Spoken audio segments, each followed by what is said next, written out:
everybody, thanks so much for joining another edition of Benfica After 90. We got Wow. ourselves a Commonwealth edition here. Obviously, I'm up from here in Canada, but I got the UK contingent taking over the show today. Ethan doesn't need much of an introduction. You all know him. Yeah, and our I big should hope guest, so. Wilson. How you doing, buddy? Hi, yeah, no, I was a bit nervous at first joining, but I thought, you know what, when we're talking about Benfica, so this is a club that's close to our hearts, so, what could go wrong? So, Exactly. Well, especially like in recent years, it's been a little dicey, but this year, man, 6 in a row. We're looking good right now. Yeah, it's looking good. That is awesome. So I got to ask, before we get into the game today, we had Gil Vicente who got a win by Benfica. I got to say, if you weren't a little antsy by before the end there, before we got that first goal, I got to say I was getting a little nervous. But before we jump into the game, I got to just jump into Wilson first. Lifelong Benfica, I'm guessing? Yes. It's quite funny because ever since I can remember being born, going to my granddad's house, and those sort of tiles that you have hanging up in Portuguese houses, it's just Benfica all over, or Benfica ornaments everywhere. It's like you're born into it, basically. Yeah. And so from early, I remember still watching Nuno Gomes playing. That was sort of my first Benfica striker that I idolized, and then I went on to others as well. But as far as I've been alive, all I can think of is Benfica, remembering from early. I can hear probably Luis screaming near his part of the UK because Nuno Gomes, Mr. 21, that's his man. So anytime anyone hops in there and says they love Nuno Gomes, I know he goes ballistic. So, and me and him have like a little contest. I've gotten more commentary at Nuno Gomes back and forth on Twitter as me like, just, he's very active at responding back to people. Mm-hmm. So my favorite pastime is just I'll randomly tweet shit at Nuno Gomes, and every time he responds, I take it like, see, hey, Luis, he likes this guy better. And he gets all like, Oh, have you managed to get a reply from him before? I'll be sick. It'll be sick. He's such a good guy. I've tried. It hasn't worked yet. It doesn't work, man. He seems like one of those guys where if you just might get dumb luck and he'll do it. Like I know there's a guy that runs a show out of Boston that almost got Nuno Gomes on his show, and they said, how many likes to get you on my show? And he said like I don't know, something like 5,000 or something. Nothing too crazy. Yeah. But he's like, next couple of weeks, get 5,000, I'll come on. And he only got like a couple hundred likes. I was like, oh, man, I felt bad for the guy. Oh, man, it'd be crazy. We got Fab saying Nuno Gomes, Blackburn Rovers legend. I love that guy, man. Nuno was wild. That was wild. So how are you feeling about the season so far? I got to ask you. Well, Sporting at the moment, they're on a high, They could go on and, do great things, especially with the money that they would have earned through just being in the Champions League. So, my long life friend of mine who I've known since I was 7, last year he finally got to celebrate a trophy. And I said, come on, bro, relax. It's been 20 years. So it's like Liverpool, basically. So, you know what? But I think it's going to be very close between the usual 4. I think it'll be close all the way through. Yeah, no, it looks like that so far, the way it started off. And Ethan, it's the first time we've had you on in a little bit. And I know you've been kind of juggling a lot of things in life lately, but how you feel about this season kicking off into this year? Well, it's been kind of hard to, keep up with Benfica recently. But I've got to say we look strong. What's it, 6 games in a row we've won? Yeah. We're looking strong. We are looking strong, and we got good depth this year. We didn't have that last year. We have a lot of options on the bench. Like you look at the bench today against Gil Vicente, like there was Weigl, there was Rafa, there was some good players on that who should be really starting, but that just shows how much depth we have. So I think we're in a good place this year, and hopefully we don't finish 3rd and have a real bad season like we did last year. So yeah. Very cool, very cool. All right, let's get into this game. We got Benfica versus Gil Vicente. It was an away match, tough match because it's, on the wedge system between PSV. We got a lot of these back-to-back games, things to sort, right? So, George, you're just trying to do the right thing. He wants us to get to the Champions League. We want to be in the Champions League. That means resting players for the midweek game, and that kind of can be kind of dicey, and man, did it feel dicey today. You know what I mean? And we saw it across the board, us saving those players. So let's get the lineup out. I'll read it out for everyone here. We had Otamendi in the defensive side holding the mid there with Moratu, Verissimo, Odi behind him. We had Gilberto, Meti, Tarat, Gil Diaz, Ramsh, Everton, and Chuck up front. And then a good bit of substitutions afterwards with Pizzi, Almeida, João Mario, Grimaldo, and Darwin. We'll kind of break it up a little bit with, let's start off with the lineup. Any surprises between the two of you in terms of the lineup when you first kind of saw it come out? Was it kind of what you're expecting, a lot of rotation, or was there something that kind of surprised you on this lineup? Yeah. We've mentioned it quite a few times, especially last year, but Gilberto. Yeah. We all know that Melo, if he was here, would be going kind of nuts about it, because I think Melo don't really like him. But like Gilberto at right back was a bit of a shock for me. Maybe Andre I can't say his name, can I? I can never say his name. Andre Almeida. Almeida. Oh, there Yeah. we go. There Yeah. you go. You got it. Yeah, it takes time, I'm not Portuguese, but yeah, maybe he should have started. But he did come on and he looked decent. He saw his things at the back there. But for me, I don't think Gilberto should be here still. After especially last year. How about yourself, Wilson? What'd you think, buddy? No, I agree. But the strange thing about this lineup, I feel like George thought that at some point in the game he's going to have to, create some kind of a crazy substitution. So I think the lineup was built specifically so that he could then respond depending on how the second half is looking. And with the double substitution, I thought, you know what? I think this was planned from the beginning, because he was expecting, even on a pre-match, he was expecting a hard game. So with the substitutions, I think they were genius, to be honest. It did the job. It got Benfica a bit more sort of electrifying. It just pumped up a little bit more. Bit of energy. Yeah. And it's good. Like at the end of the day, for me, I'm not too shocked myself. I was quite surprised seeing the lineup. The one thing that I got to say, I was a little disappointed. And there's a comment here by Nuno Cavallo, Tarat, in terms of the amount of balls he lost. Very true. Very true. My favorite moment from Tarat today, that free kick in the first half where he curled it around. It was just an amazing save by the Gil Vicente goalkeeper there. Just outstanding. But outside of that, man, the amount of balls he lost in the middle, it's the one thing that left me craving is I really wish, and I really don't know what the plan is here for this team, but we got Jetson. He's an interesting kid. It's a case where if you want to rotate and play many guys that aren't getting as many minutes, it could be a good opportunity for a Jetson, in my opinion. I just feel like Tarat sometimes it just throws me off a little bit, right? So losing his legs a little bit. Maybe it's the age. I actually sort of looked at the starting 11, and I did an average, and it's actually 27 years of age, the average for today's lineup. I'd say actually it's a good shout, like especially when you throw in like Otamendi in the back there with Tarat, and then you look at 20. Really, yeah, Gilberto's already up there, same as Gil Diaz. Like, they're not overly old, but they are. It is a pretty experienced lineup. Yeah, I mean, and I feel like a lot of the players in the midfield and in striking positions, all of them are capable of scoring. But I think Benfica at the moment is missing, that key striker. When we had Jonas, just firing like that, I think Benfica is going to struggle a little bit up front. Yeah, for sure. It's like today, if I just get the stats up, just bear with me. We had 21 shots today, and only 7 were on target, and we only scored 2 goals. Like, let's say, for example, what Wilson just said. If we had Jonas up front, this would be a 5-0, 6-0, maybe. You know what I mean? Maybe not just Jonas, but other people. But yeah, it's for me, we're missing that little bit of oomph in the final third, and to actually stick it into the back of the net. But yeah, that's all I've got to say on that, really. There's a good shout here on the playing 4 at the back, going with the 4-4-2, right? Two center backs. My concern I've had going into the season is just the lack of depth we have now. I think Murat today had a decent game. I really do think the kid's coming up to his own. He's stepping up, which is great. We need that.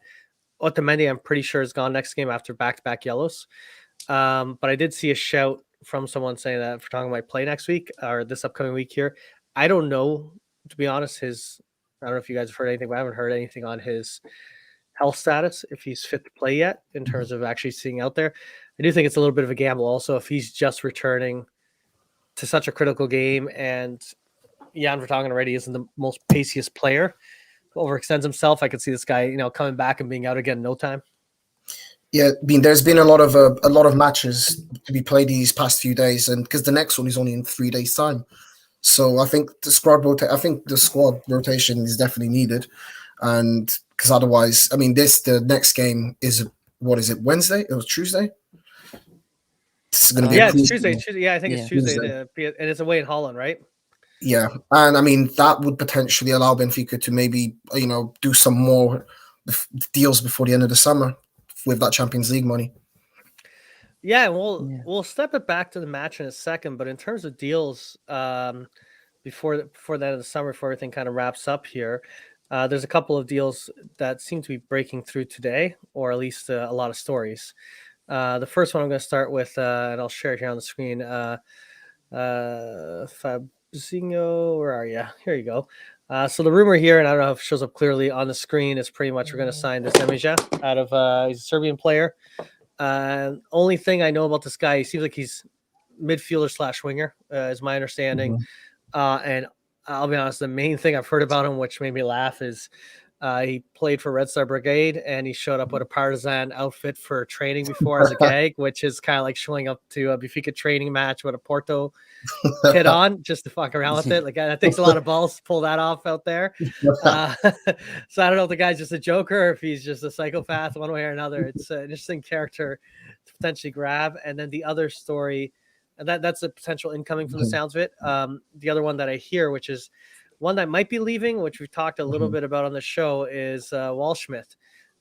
Supposedly he's out in Germany today for a medical, is what the story is being told. I've been looking into this a little bit, and it seems like we might hear this shortly. I will say on Waldschmidt, of all the signings we got last season, he was the most experienced, played for the German national team, came from Bundesliga, very talented individual. I think just based on past experience and his knowledge and expectations, he extremely underperformed last year. However, going into this season, it seemed he was being utilized a little bit more. And when we're talking about like rotation, things of sort, and we're seeing in the chat, everyone's kind of saying he's gone, and that's what I'm hearing is that he's off to. Saw the same thing going to Wolfsburg. But it's kind of an odd move by the club in the sense of if he's starting to show some form, getting into a rotational lineup, and he's popping goals here and there, and it seems like he's having an impact. At the same time, I got a feeling maybe he knows that his ability to even start in this team is questionable, given all the talent we have. Yeah, for sure. Given his experience level. So I'm not too shocked about it, but that's kind of what we just saw here. Supposedly, Fabs is saying that in the presser that George Jesus spoke as Waldschmidt's already gone, in a sense. He was talking to him more in a past tense. I'm not, it's not a big loss in my opinion. It's one of those things where you kind of, for the type of talent he seemed to be, I'm kind of disappointed in his stint at Benfica. Like he didn't live up to the hype. Yeah, there was a lot of hype for him coming, wasn't there? I remember it last year. Yeah, well, like I said, that's what I was hoping that maybe Benfica with that Champions League money, maybe they can, like I said, just pull something out the bag because Benfica's been quite good at, just somehow fishing out goal scorers. So, but I feel like this season that's one thing that we're missing. We really like that clinical finisher, like Cardozo type player. Yeah, I think Yamachuk when he sort of settles kind of thing, I think he can be definitely a ruthless goal scorer. But yeah, I think definitely in the future Yamachuk can definitely be that player, but he just needs to settle down kind of thing, get that confidence going. And today he had a really Yamachuk. I'm liking him. I really am. Last season, what our striker situation, it was a bit of a circus. I think this year, every single match I see, if I see Yamachuk starting, he got Chuck on the field. He looks like a dynamic striker that has the potential to be a force to be reckoned with. And today there's this beautiful play where I don't know if it was to Everton, this nice little flick of the ball to Yamachuk, and he hit it, and it's the way the angle went, it just went right over the crossbar. He put too much power on it. Oh, it was that sort of back pass that came through from another pass, that really quick play. And beat the quick little play, bam, bam, and it beat it. It was such a beautiful setup, such a beautiful play. And he just you could tell he was gutted. He was really gutted. He really wanted to score that. You could see it in his face. And I find one thing that I've complained about a bit last season was just it didn't feel like our strikers were very threatening. This guy, he seems like you can feel his presence in the box, right? So I think with a bit more time, I'm excited for this guy, man. We got Miguel Lima. I got this actually a neat one. So in the game today, he's talking about, speaking of hype, Everton had a ton of hype. I think out of all the signings last year, probably he had the most hype in my opinion. Lucas second. He has been a little bit of a ghost so far this season, but I thought today wasn't a bad game by him. Actually, today I gotta say he had a decent game, had a lot of really good passes, a lot of good plays. I think did his part where he set up a lot of plays that couldn't get finished. Like he did his part at distributing the ball out. But I would agree with the comment in the sense that so far this season he's not been present as much, right? Yeah. But he was very very creative. He was doing things that other players weren't. Yeah. He was asking a lot of questions from the defenders, and yeah, I mean ultimately, the goals came late, but I mean I think it was well deserved. Yeah, as well. Yeah, it was one-sided affair there, but I would say Everton today.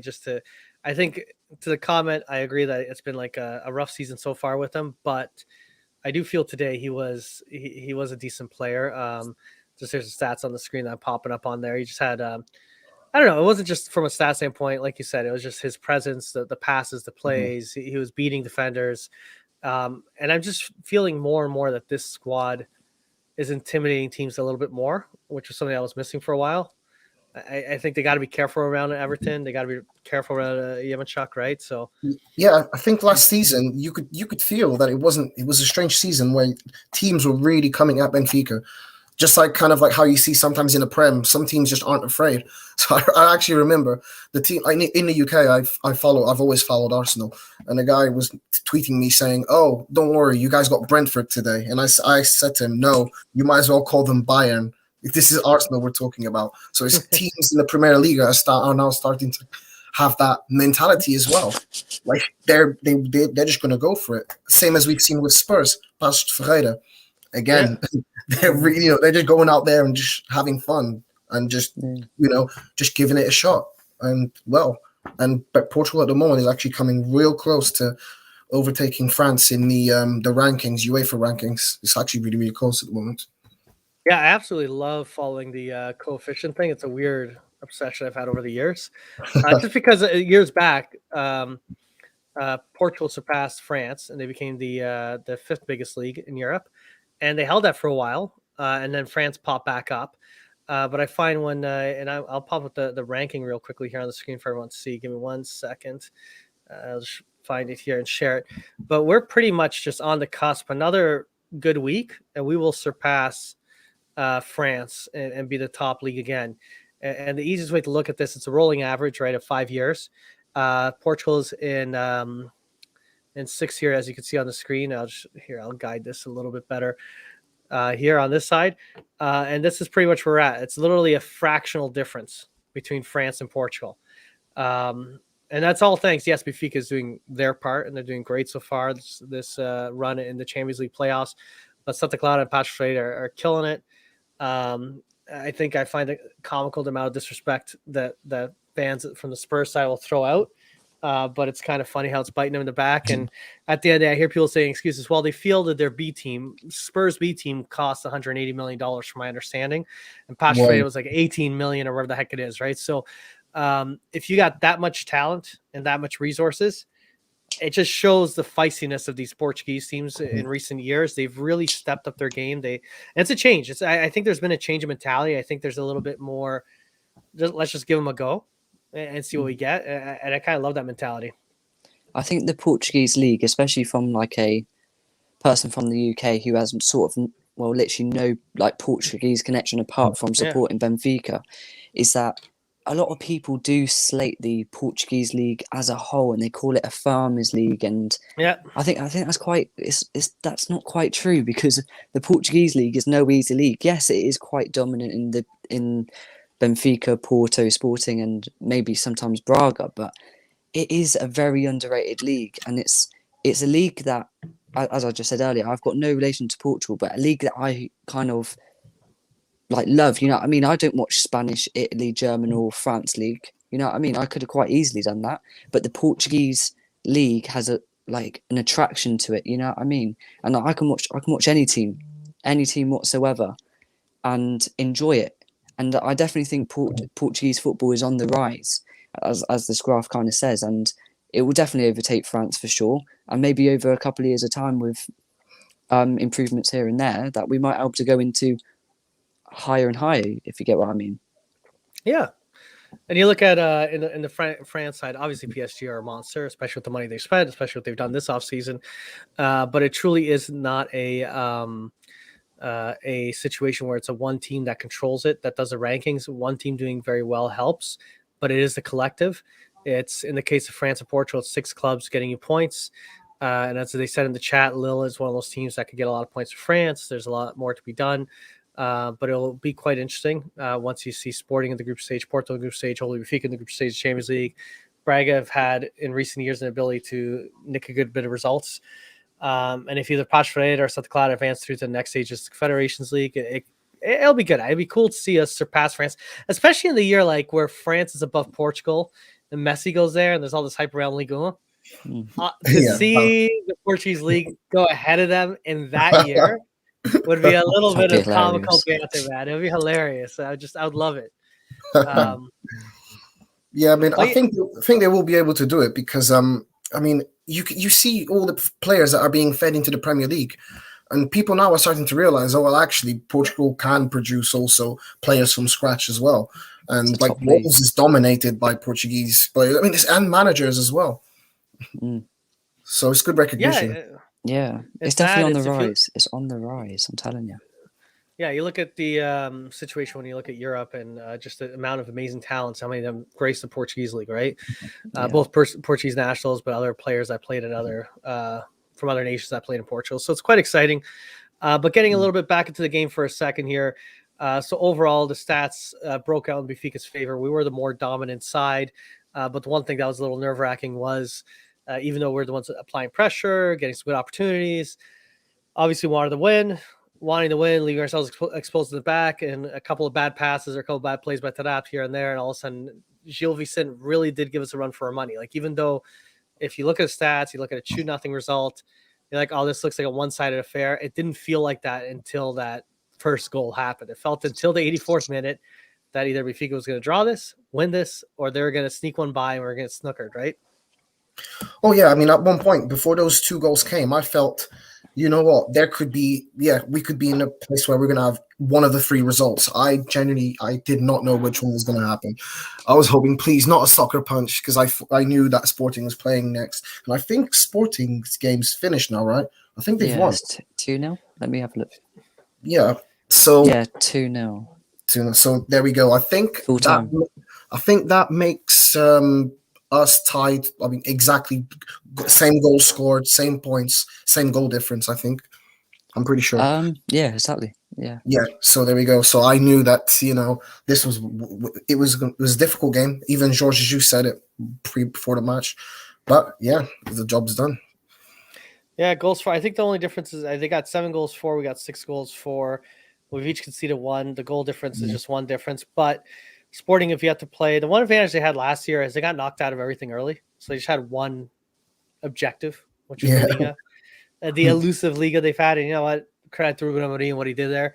I think this year's gonna be a little bit different. I think they're obviously in the cups, the various cups, the Champions League. You're in the group stage, and ain't like you're playing a playoff to get knocked out of. You got to play several games. These are gonna be tough games, and it's gonna take a lot of rotation. And especially with Porto being in there and things of sort, the team that I think will benefit the most is the Benfica who can do what we're doing right now. Like, we're the first one truly facing this challenge of having to rotate as much as we are and play as many games as we are. But Sporting and Porto are going to join us in that situation, and we're able to kind of get past the tough part now, which now we face the last game of the Champions League coming up before the group stage. Hopefully we advance, but we were able to maintain those points domestically. I'm going to take a quick peek here. Like, if you look at now, obviously it's Santa Clara, Paç Ferreira, but they've been drawing points here and there, right? And so it's very tough to actually rotate, and obviously I wouldn't expect them to even be competing in the top part. And then, in my opinion, I think a lot of people's, I don't know, for you guys, Lucas Verissimo for me was one of the players of the game today. Like, just a monster. Sure. What a way to see a goal, man. The level, he's like not only our best defender, he's like our best forward. Yeah, he Yeah, was all he's a over. unit. He was all over the place. Yeah, he's a unit. He's quality. Absolute quality, he is. Yeah, I'll take that. I'll definitely take that.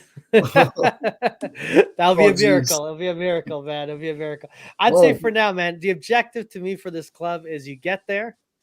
or just at Get to- least past the first group stage. Yeah, get to the group stage, get to the playoffs. I want us to get or an not the English playoffs, but- team.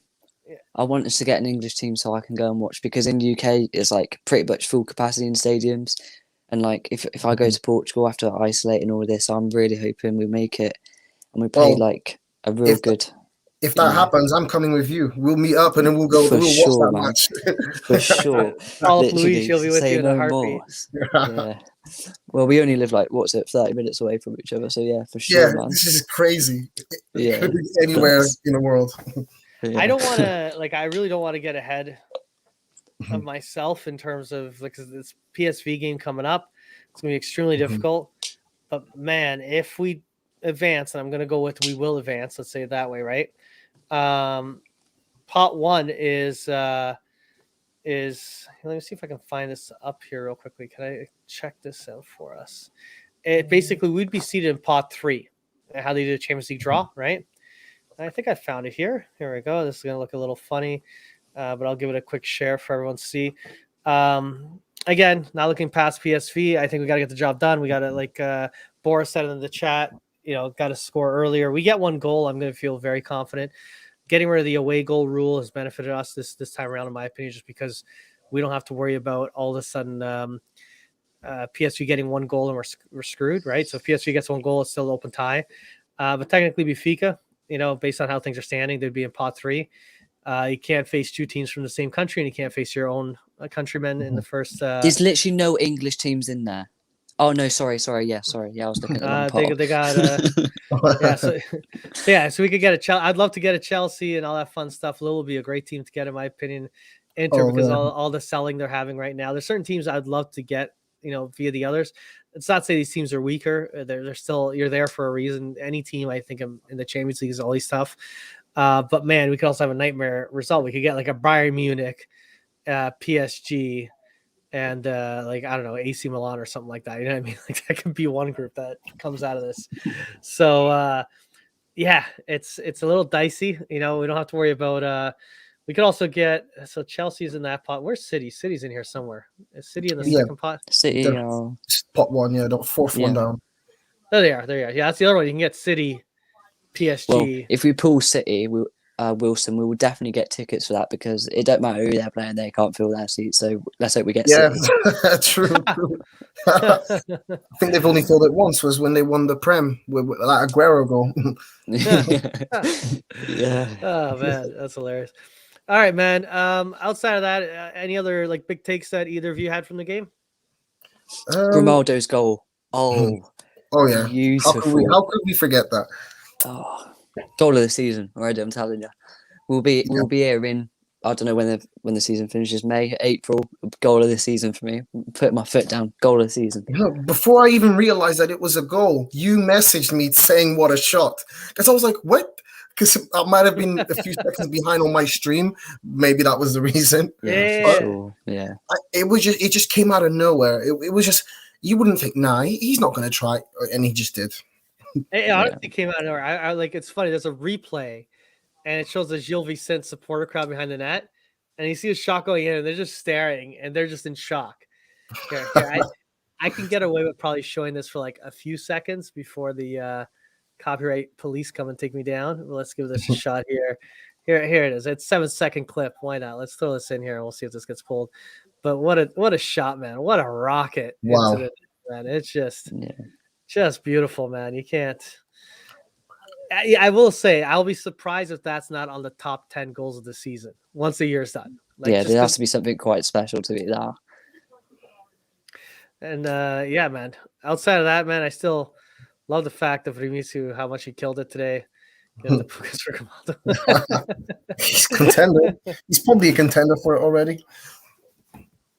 But I think Odysseus as well. I think our keeper just kept. There were two really good saves that he made. That he kept us in the game. He really did. Yeah, there's a couple key moments where at the end of the day, we left ourselves open. Gilvison came in and they surprised us here and there and almost burnt us, right? Several times. And Odie coming out in key moments. It's those moments that are so critical. And as you saw with Verissimo's goal, it was a great play. I'm blanking out for a second of who distributed the ball to him. But the way he got the ball, the keeper thought it was going to go one direction, and it just takes that moment of hesitation. He went down for it, and Verissimo just tapped it. Slowest roll in ever, but it was perfect.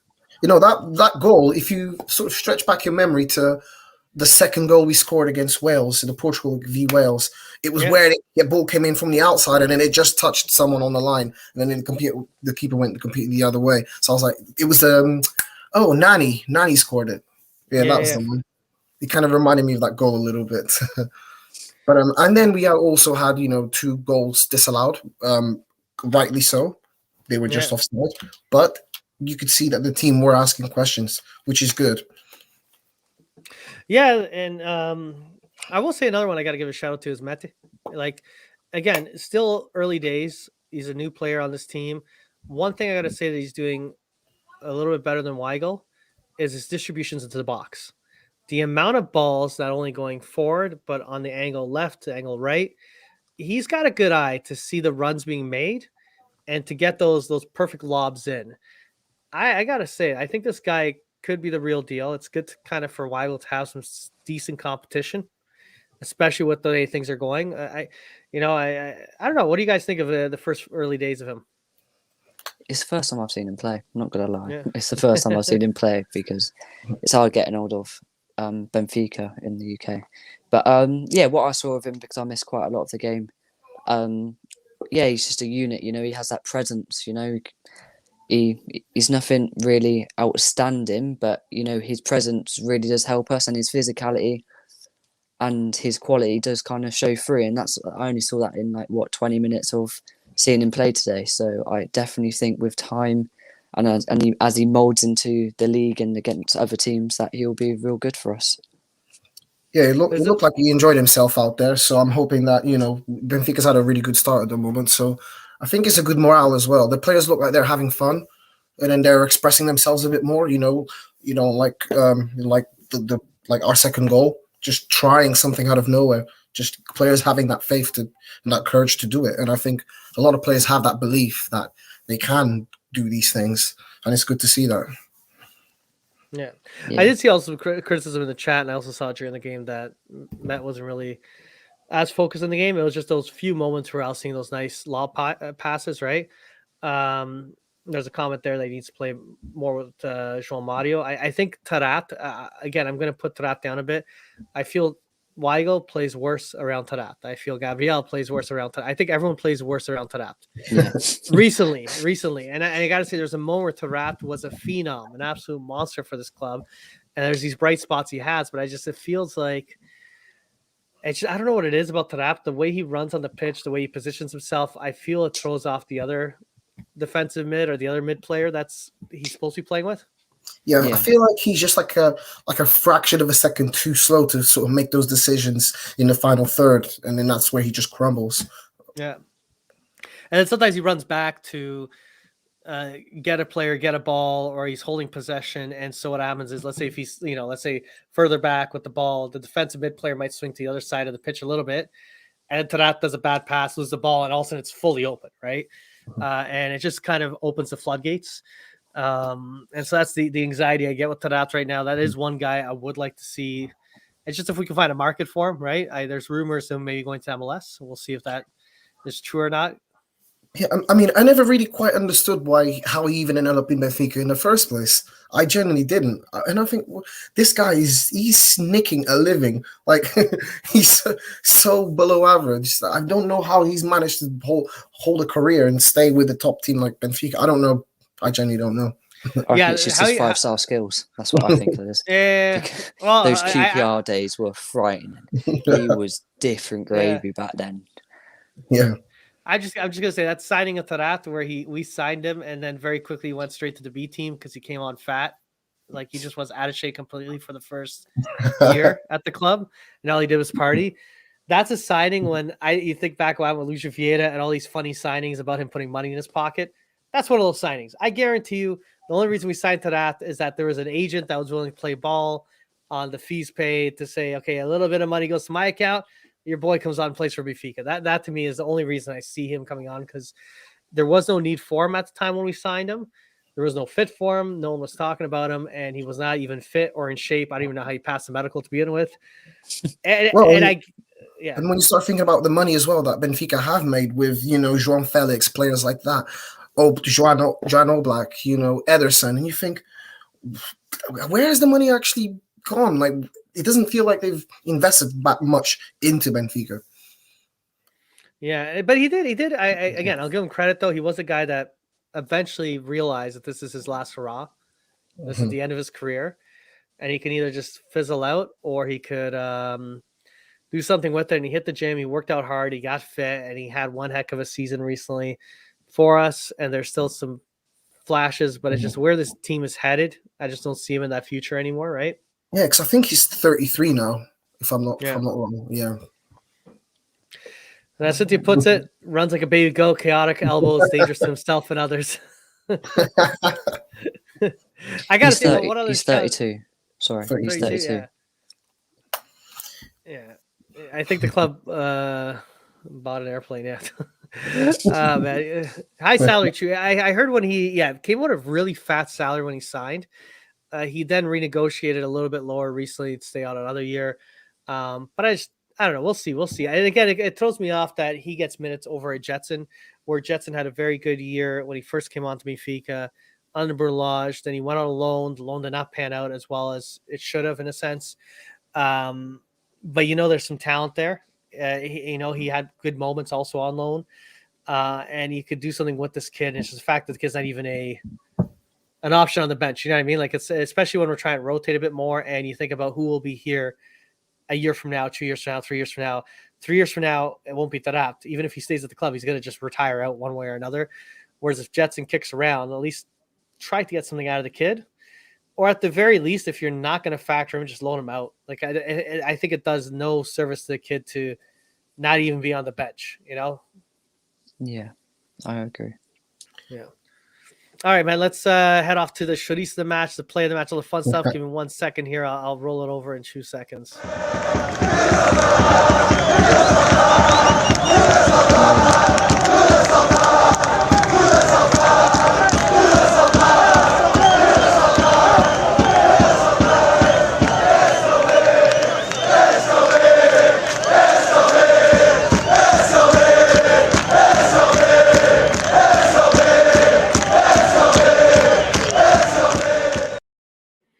All right, man. We got the player of the match, the play of the match, Chorizo of the match. Right before I get into, there's one really good question that came on here. Opinion of this player that supposedly we're signing that I pointed out at the beginning of the show from Serbia. I personally don't know much about him. Do you know much about him, out of curiosity, either of you? No, I don't, to be fair. Maybe I need to start playing more FIFA and checking out the players. That's actually what it's like. I got FIFA in front. I didn't buy last year, so I'm gonna get this year because I got the luge. But the idea of looking it up, I kind of think if you get the stats and see how FIFA ranks these guys, then we're gonna have them. So you're thinking, okay, how are they gonna rank them on our team? Yeah. But to get a little bit of background, he plays for Marseille, is my understanding.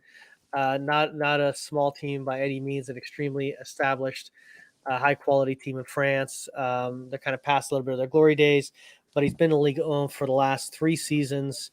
He pretty much, and then he went to Bundesliga. Actually, he went on loan partway through last year. But across the board, whether he was at Marseille or he was at in the Bundesliga, he was playing quite a bit. Same with the Red Star Brigade. He's a regular individual that's playing. It isn't like it's a guy that sits on the bench that's getting no action, that we're hoping we could do something different with him, in a sense. Like, it seems like he's a regular, not a high producing goal scorer. My understanding is he plays either an attacking mid or a winger type position. But that's pretty much my only knowledge on him. I look forward to kind of digging a bit more into him. I also don't know if he's I've been told he's a 77 in FIFA. There you go. That's his rating. So what they do with Benfica, which pissed me off, we sign a guy, they'll put him at like 76. They'll knock him down a peg, and then we got to build him back up. And then we'll have like Ruben Diaz, which would be like an 80 or like a 79. Then City signs him, and magically he's just worth more, as if like a month earlier his rating just magically goes up because he switched the badge. That's why I pissed off on FIFA. But there's a comment made, outside of Matic, Serbians haven't had the best luck with us. They are, I agree with that. I mean, there's been a mixture of some good ones and then some just, well, I think it's a bit of 50-50, really. But Benfica, I think, in the midfield, needs sort of that big presence, so that big structure. Because a lot of, Portuguese players aren't necessarily very, very tall. So I think Benfica having that one person in the mid, that figure, I think, I think he's a player that would suit Benfica. Big structure also, like he's 6'1", so he's a big guy. I know Ethan doesn't like me saying that you want all big guys because those little guys could kill a chew, right? So we know that. But you need a blend. You need a blend, right? Yeah. But yeah, it'll be kind of cool. We got Cork City Islands. Oh, we had Ethan drop out. He'll pop back in a second. I'll say good teams playing badly. 3 points for 38. There we go. Perfect. Well, while I wait for Ethan to jump on, I'm just getting a quick shout. Speaking of going from 37-38, my lovely wife, she has hit her 37, so she has as many years in life as she does titles with Benfica. Yay! So there we go. So we got to say happy birthday to her. Happy birthday. There we go. Exactly. And it's pretty cool, selfishly, for me to say that to have a partner in life for most of my life that is just as fanatical about Benfica as myself is a fun time. It is a great time. I think I'm back. Yes, you are. Sorry, it just my phone just completely crashed, and I was just stood there, sat here, like what's happened? Whatever. Yeah, so I had to have some fun with her, so she's in the chat, and there you go. We did a quick little happy birthday for the missus while you reloaded there. But all right, let's get into it. Since we got a guest of honor, man, you can go for it, Wilson. What do you say? Player of the match, Solis the match, player of the match. What would you say for each one? Vinicius, I would say. We all just agree it's Vinicius. Yeah. For the player, yes. That'll be okay. Hands down the easiest thing for the player. And I think everyone, including Goal Point and the Liga and Benfica, agrees. Yes. And Solis, I don't know. Oh, Taarabt. It has to be Taarabt. He just stood out as he just looked out of place. He really did. It's harsh to say it, but I think he's losing his legs. Yeah. And then, was there a moment in the game that you liked the most, like a play type of situation? It was that flick onto what could have been the goal from Waldschmidt. So yeah, that would have been nice. Very good. How about yourself, Ethan? Vinicius, player of the match. My chorizo.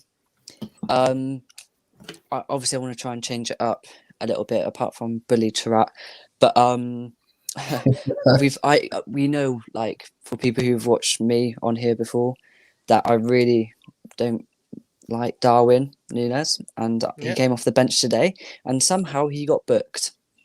Like, every time I see this guy he gets booked, he fouls. It's like there's this one where he, like the bits what I saw is like someone fizzed the ball into him, and he tried to do this flick, but he completely missed it. But the defender like encouraged it, if that makes sense, and he actually pushed the ball on, and then I can't remember what happened after that. I think there was a shot by João Mario, and then the keeper just saved it. I think that was it. Can't really remember, but yeah, for me it's Darwin because I just don't like him. I think your favorite moment this game? My favorite moment. You know what? Grimaldo's goal. It is quality. Like, honestly, quality. It's unbelievable. The dip, the swaz, the bend. You know what I mean? Like, the people behind the goal, these Gil Vicente fans who, like, their mouths just basically hit the floor. Yeah. It just kind of sums it up, you know what I mean? Like, what a goal. Goal of the season. You might Pukas Awards, give him it all because it's his, all right? Because it was so satisfying. Like, you know, when you sit there sometimes and you go, oh, that's satisfying. Like the ball movement, the way it hits the net, everything perfect. That's mine. Yeah, the dip was ridiculous. It's just one of those. It reminds me of that free kick, the Ronaldo one against Portsmouth, where the ball just goes up. And that dip, crazy dip. I remember that goal vividly because my Prem side is Southampton. It's where I'm like from. I was born. I was actually there the other day actually. So I remember that goal very, very well, considering they're our big rivals. So I remember it vividly. Awesome. Well, on my side, yeah, we're all in agreement on Lucas Vermisu. That was just an outstanding game by him. He can defend, he can score goals, he can celebrate. You know, we got our new number 4, our new Luisel. All I keep hoping is the club recognizes it. We need some stability in the back. He's young. Give the man a pay raise, slap a fat buyout, and just do what we did with Luisel. Because Luisel felt every other year we had to do a little bit of an aggressive negotiation with them and throw a bit more money to keep him, because there were a lot of clubs for a very long time that kept wanting to get Luisel. And we just kind of said, no, this is our man. He's going to be our captain. I hope that's what happens with Verismo. I hope it's a case where if it means we got to pay more to get the man to stay, well, let him earn his keep. Let him get Don't the be extra surprised cash. though. If he does leave, don't be surprised. Like Yeah. I want him to stay. I really wish that he does stay, but don't be surprised if someone kind of swoops into him. Yeah, I mean, Benfica seems to be the main Premier League feeder at the moment. It's quite frustrating. You look at Wolves. Look at Wolves. Like prime example. Like just Portuguese football as a whole. It's literally all Portuguese. Like Bruno Lage, the manager, Ruben Neves. The list goes on. You know what I mean? Like. Yeah. And it's starting to now seep into other Premier League teams. So you went obviously Jota went on to obviously play for Liverpool. He's scoring goals. All this Portuguese influence. But yeah, it's just it'll be nice for Benfica to keep hold of their players for a bit longer. You know, Renato Sanchez's career could have been a lot different if we would have held him for longer. And I mean, at the moment, well, think of you like Bruno Fernandes at United. You know, he was the second best player in Portugal next to Pizzi, and he goes and destroys the Premier League. You know what I mean? And obviously, you got City. The core of Manchester City's team has this shall written all over it in terms of talent, right? Yeah. It's one of these things where I find, and I'm not trying to take a dig at Premier League clubs, as Premier League clubs have very established squads. And it's a dogfight to try to get your positioning in there. And so they're trying to find guaranteed tickets, but they don't have the knowledge or ability to do any proper scouting whatsoever. So they kind of rely on tried and true things. If the name is very popular, if the name's making headlines in Europe, a Premier club will go, okay, fine, we'll pay an obscene amount for it to get them on. Like they don't, it's very rare you see an EPL club go to the depths of the Amazon in Brazil and dig out an unknown, and he's a megastar in England. It's just they don't go to that level of scouting. They kind of just look at, okay, what works. And there tends to be a lot of copycatting that happens. I remember there's a period in time where it was all about scouring Ligue. You had early days of Wagner back at Arsenal. You had a lot of guys from France coming on, Henry and all these guys. And all of a sudden everyone's like, let's look at the Ligue 1 to get players. If it sounds like a headline player in Ligue 1, we got to sign them. The same thing was happening in Holland for a while. And it seems right now Portugal tends to be that spot, the fishing ground where they go, okay, if there's a guy making a lot of headlines in Portugal, let's sign him, and away we go, right? So the future's Portugal, man. Yeah, it is. Like, you know what I'm saying? Yeah, and I think Verissimo, is only going to get more headlines being on the Brazilian national team, things of sort. So hopefully we get that fat contract on him and get to keep him. I want to keep him longer. So anyways, yeah, that was the longest kind of saying what we all agreed to. Verissimo, the man of the match. My Shadis of the match is kind of funny. I mostly kind of took everything almost out of my mouth here. It was Tarat for me because I actually agree with Ethan about Darwin when he came on. Here's your opportunity to come on. We got 7 strikers. Yes, we're getting rid of Luca Waldschmidt, but we got a lot of options. You better come on here and do something. And he didn't do a lot of much. It didn't feel like it, but I'd still give it to Trap because I just felt the amount of wasted opportunities. I felt we played better after all the substitutions came on. And I am not crediting Darwin coming on. I'm crediting Tarat coming off, bringing on Joe Mario, switching up the setup. It just made a big difference. So I'd say that's my Shadis. And the play of the match for me throughout the entire game was that little flick until that Grimaldo goal.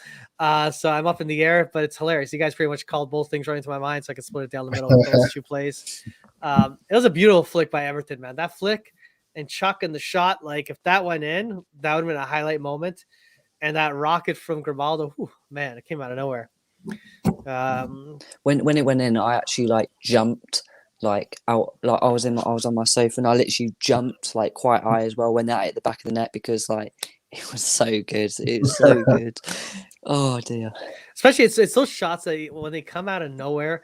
And I gotta say, it's one thing this team was missing for a while. Is they got take some shots outside the box. Last week we started doing some of that, and they're against PSV, and there's a couple times I think it was Verissimo that took the shot, and the PSV keeper struggled a little bit. It creates anxiety, it creates issues. You know what I mean? Like it's just it's one of those things where you need to do it, man. Keeps the team on edge, and also if they know you're taking shots outside the box that potentially go in, and they see the Grimaldo shot, and we see other shots coming from there. Their defenders in their mid are going to try to like maybe rush our guys before they get to the box a bit more, which creates a bit of space and allows those flicks to a Chuck or things of sort to get more of a one-on-one situation, more of a breakaway, right? I guess the last thing maybe touch on PSV. You know, how on a scale of 1 to 10, I'll start with Ethan on this one. How confident are you heading into PSV that we're going to advance? If we want to make it like through into the Champions League, we have to be confident. That goes for the players, managers, backroom staff, the caretaker, fans, everyone. Yeah, it's going to be a difficult game, but you have to back your side. You know what I mean? So I want us to go through. So it's a solid 10 for me, just because we need to back them because it's going to be a difficult game. So, yeah. Well, I mean, for me, today was the sixth match in a row that we've won. My favorite number is number 7, so we've got to make that number 7. That's next 7th win. And I really want to see this year. I feel like it's the year that I really, really want to follow as many matches as possible in the Premier League. And I just want to see Benfica do better in the Champions League than previous years, because I'm pretty sure they haven't passed the group stages for a very long time. And I really want to sort of get that, that Benfica, that pride when in Europe, get our name respected a little bit more in Europe. And also, like what Porto did last year. Yeah, and we need to shut the sporting fans up, because I don't want to hear my friends back home celebrating ever again. Okay, you've had your one, never again. I don't want to hear it anymore. Yeah, no, they got to be. I've seen some comments in the chat. We can't be too defensive. I think we got to go for the jugular with them. We got to go for the win. It's gonna be a very, very, very tough team. Looking at it, and there's a lot of these things coming in here in the chat, which is awesome. They've been terrible in the Champions League in recent years. I agree with that comment. But yeah, PSV also, man, I'm looking at them, has a lot to say when they're smashing Galatasaray in their qualification stage. They beat them 7-2 aggregate. Their previous Champions League opponent was a 4-0 aggregate result. They then beat Ajax 4-0. They just won 4-1 this weekend. They are basically stomping through all their opponents. The only thing that they hit a brick wall with was Benfica, which is amazing. This is probably the toughest playoff team we can have at the moment, and it's a big test whether Benfica got the best of them. It was a very tough match last time. I think we bring the game to them. They have to, as Jose said in the chat, the players have to die on the field, man. They got to just go hard, throw everything at it, man, because this is worth so much. Sorry, I just saw a comment and it just reminded me of something. Sorry, Yeah, no worries. There's one question, and so I'm trying to get to all the chat. There was a question earlier, which I know we talked about a little bit, but Luka being sold. Anyone here not happy or happy about it? Like, what's the pulse? We can live without him, man. Like, we've got so many forward players. We can live without him. Yeah, like maybe it's a bit harsh, like letting him go, sort of thing. Maybe he could have been a player, but from what I saw last year, he wasn't quite there, and we've got plenty of other options. So if he was our only striker and we've let him go, I'd be kind of a different story, sort of thing. But yeah, we've got plenty of options. Ramos, Yamachuk, plenty of options. What was it? 7, 6 different options. Yeah. So we're fine, man. We're fine. Perfect. Yeah, I think it's just, for me, it's just about having that consistent striker who can turn around games. Having that person, that fear factor. But I think, as I said, the whole of midfield can score goals from anywhere. So yeah, wouldn't miss him that much, because I know other players are capable of scoring, as we've seen today. None of our strikers scored today, as far as I'm aware. Two defenders. Yeah. So there you go. I know our players can score. Yeah, I think from a timing standpoint, I see what SLB is saying here. At the moment, Luka has been getting a few goals in. He looked like he was finally finding his form. So I think the timing's not the best. I agree with that. I would say if Alex was on here, he's been really liking Luka recently. It's one of these things where if you look at Darwin and Luca last year, extremely fair to say they're both utter disappointments. Darwin is injured, so he hasn't done much this year because he hasn't even had the ability to do much. And Luca seemed like he was finding his footing. But to what Ethan said a moment ago, if we're losing Verissimo, I'd be having a heart attack right now, losing my mind. You know, that's a critical piece you can't lose. Luca, you know, I think the situation with him is that he wants to play. I think he is played for the German national team, lost his position, wants to find it again. He knows he's not a starting position. He might get a starting position, he might not, but I would not be shocked if he signs for Wolfsburg and then he comes out and says, I was miserable, I was unhappy, I didn't like being there. I couldn't find it, didn't feel like home. I left Germany, I'm in a foreign country and it's not working out, right? I could see that impacting a player. I think on the Darwin side, you know, him being at Benfica is such an honor for him. And you could see that the kid, he might not be there yet.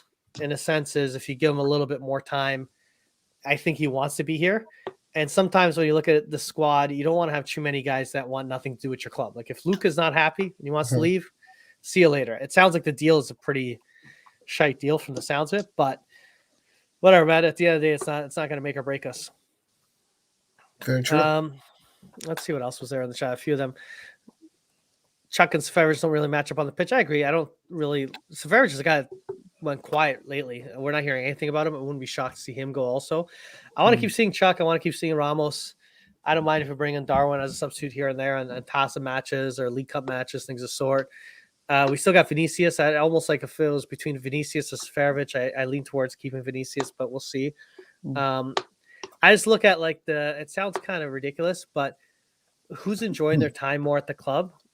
And when I look at Vinicius, even though he's not playing much right now, and it seems like he's struggling to kind of find his fitting, when you've seen the other players scoring goals, when you saw Ram scoring goals, Chuck scoring goals, whether he's on the pitch or whether he's on the bench, when they pan over to the bench and they show him, the level of excitement he's having is pretty cool. Like he wants this, he enjoys the sport. He wants to see this team succeed. So I don't know. Who wouldn't want to see Benfica do well? You know what I mean? Like, no, but there are guys that like get disinterested, like they don't want to be at a team anymore. Yeah, and like, come on. Oh, one player I think stands out for me that really wants to play for Benfica, and it's João Mario. I've read a lot about the contract dealings that he really wanted to play for Benfica. I think it was somewhere where Benfica paid off his contract in a certain way, where he bought himself out of Inter to play for Benfica. And I think he's going to become quite a bit of a leader, actually, João Mario. As long as he keeps his legs all right, I think João Mario is enjoying his time as well. He really wants to play for us. And it's nice to see that. He's enjoying himself. He knows he's in his last few years where he might, wants to maybe be champion in Portugal. So he's going to have to give it his all. But you can see that he's enjoying himself. And I like that. I would love to play for Benfica, man. Who wouldn't? Yeah. Man, come on. I think in Waldschmidt's case, I'm not defending it. I'm just saying you're playing for the Bundesliga. You're doing very well in Bundesliga. You seem like a highly rated striker coming up. You play for the German national team, and you come to Benfica, and it was an utter train wreck. Like it was. The team was playing terrible, and he didn't help it either. He himself didn't do well. And there's sometimes a mental character. Some people go, listen, I'm going to grind it out and I'm going to make this work. And some of them break. I would say one guy that mentally broke that I disliked for a little bit of time and then absolutely loved, Enzo Perez. We signed him out of Latin America, came to Benfica. It did not work out at all. He had a terrible first stint and we loaned him out and back to Latin America. And he was from there. He was happy. He came to Europe, was miserable, went back to Latin America, and was happy again. And once his loan ran out, Benfica's like, no, we want to give you another go. And it was quite public. He did not want to come back. He just did not want to come. And then it friggin' worked. And did it ever work? And the guy was a saint, and he fell in love with the club. The club fell in love with him. The fans fell in love with him. So there can be guys that just fall out of favor, or they fall out of favor with us, and it can always turn around. But João Mario, I agree with you, man. I think him, he wanted to be here. He wanted to make impact. Sporting, we're trying low ball Inter, and I think they're probably trying. And my thing is, you haven't won the title in 18 plus years. João Mario was part of that, and maybe felt like I'm one of your guys, I'm part of your system, and now we finally do it, and you make Champions League, you get money, and you're lowballing me. Mm-hmm. I don't know if it became something personal, but yeah, I agree with you. He wanted to come to Benfica to do that kind of push. Plus, now he's having a great stint. You can see how happy he looks on the pitch. A lot of players look happy, obviously, when they play for any team on the pitch, but he does look happy. And now there's all the talk of Fernando Sancho wanting to call him up again. He went from being a European champion, winning the Euros, being a hero, to kind of fizzling out, and he's having a revival now. So, yeah, but Yeah, I mean, and he'll definitely see this as an opportunity to get more game time and potentially play in a World Cup. He'll. Yeah. I mean, I'm sure he'd want to play in the World Cup. It's only in about a year and a year or so time. yeah. It's in November, December, November. because it's in Yeah. Qatar. Yeah, I think he'll find a spot back in. Especially, I'm not a big fan of our current national team manager, but he's a creature of habit. João Mario is going to be a familiarity to him. And if João Mario is showing up in the Portuguese Liga and with Benfica, I got a feeling he'll be there. For sure. Okay, and then one last shout, to be fair, on Seth. Minimum 20 goals, bring him down. Yeah, Seth's the guy. It's such an odd duck. He did well last year. He did the one amazing the year with João Felix. It's one of these guys that does his job, and I'm guilty of also adding my name to the hat of saying one of those guys people love to hate. And I think it's just because of I've never seen a striker in my entire life that misses as many golden opportunities. It's a case where if it was Cardozo, Jonas, or anyone else, what the opportunities they were given, it feels like the goal stats would be just that much higher. Oh yeah, no, I did watch a few games where he played, and yeah, so many sitters in the Euros as well. He did score one or two, but he also missed a lot. And then he pulls goals out of his ass like nowhere. Like he does not score Weird, the isn't easy it? goals. He scores these goals that come out of nowhere, right?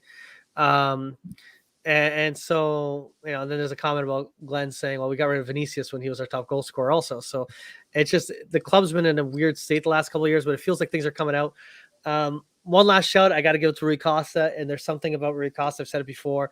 I know I dislike the administration, despise Lucio Fieta, and I think there's issues at the manager level, but the man is a Benfiquista, and there's a moment when it was still 0-0, and then when Verissimo scored, all of a sudden they go to VAR, and you see Verissimo like he's nervous. Yeah, all the players on the pitch like, come on, man, this gotta count. This gotta count. And all of a sudden, the pan to the stands where there's Rui Costa, and you see he has his hands folded, and he's looking up, and he's like, he's doing this for just a second, and they call it. He's like, fuck, like it's just something about having a guy in charge of the club that's doing everything we're doing at the moment. Like I've seen a few times where we scored, and you see him do the fist pump. He's like, fucking caray, let's do it, man. Yeah. You can see it. That's what the club's about, isn't it? Passion. Yeah. It's like the is people sort of- instead of having the Candy Crush man who's just doing all this on his Yeah. phone. We don't need him no more. Yeah, it's when it goes wrong when like for example the Sporting president, when they almost become more vocal than the club. It's like, you know what, now it's time to go. Yeah. You're not bigger than the club. Get out. Yeah. It's a case where he's doing the right balance right now. He's enjoying the sport. He's taking an active role of being a bit more involved with the guys that are on the pitch, and you see him talking with the players and things of the sort. Yet he's not trying to be the face. Like Sporting's example of Bruno Carvalho was a guy that not only was enjoying watching his team play, but he was trying to be the center of attention for everything. Like, you know what I mean? It just became too toxic. But yeah, man, it's I think it's a happy note to leave on. Outside of that, man, Wilson, where could they find you, buddy? All right. Yeah. Well, no, I'm glad to join you guys. It's been really fun. Hopefully, I'll join you guys even more times. Hopefully. Yeah, for Yeah, sure. man. Yeah, sure. it'll be a blast. We'll get you on here. And if you guys want to find him, he's I don't know if you go on Twitch very often or things of sort, but it's funny enough. One day, it was a while back in the summer, you're live streaming. I was just creeping around on what's going on because I literally was sitting on the couch doing nothing. I saw this guy playing, and I know Luigi is a bigger Twitch guy, but you can find him on Twitter, obviously on here. Another shout out I got to give is to Do you have Instagram? Yeah, I do. Yeah, we'll reconnect. Yeah, Yeah, for and we sure. got for sure. and we got Ethan. Ethan's got himself a A Come profile on. on Twitter now. Look at this man. Look at this guy. He's got. Look at him. It's him. It's him. Hey, Doing nice. someone with the ball here. Is He's that really doing some- necessary? It's Joga bonito. Jaga Bonita, man. Exactly. Yeah, the Yeah. guy wasn't on like Twitter active before. I had him set up an No. account a while back. I just didn't know he was actually active, but he's active now. So give him some love also. I am active, innit? All Alright. my football things are on there. All my football things are on there. Especially today's FA Cup result, 3-2. Come Nice. on, There next we go. Exactly, man. Soon enough, he keeps killing it. So- He'll be on Benfica soon enough. Oh, There's a guy drops it's out, man. Whew, well, All right, guys. Thank you so much. I'll put out the outro in a second here. Don't forget to check out our friends, and she'll try and get better with the outro part, but we'll go with this one here. Peace. peace.